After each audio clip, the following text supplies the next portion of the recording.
ताज़ा तरीन वीडियोस के लिए चैनल को सब्सक्राइब करके बेल आइकन और ऑल नोटिफिकेशन पर क्लिक करें ताकि आपको मिले हर अपडेट सबसे पहले।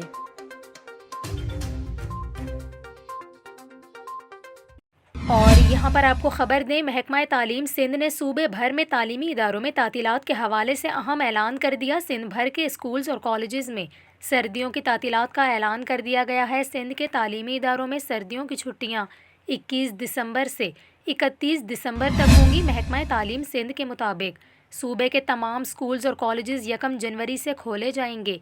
वज़ीर आला सिंध मुराद अली शाह ने वज़ीर तालीम सरदार शाह को मंजूरी दे दी। इसके अलावा महकमा तालीम सिंध की स्टीयरिंग कमेटी ने ऐलान किया है कि मौसम सरमा की छुट्टियों के फैसले का इत्तलाक तमाम निजी और सरकारी स्कूल्स और कॉलेजेस पर होगा।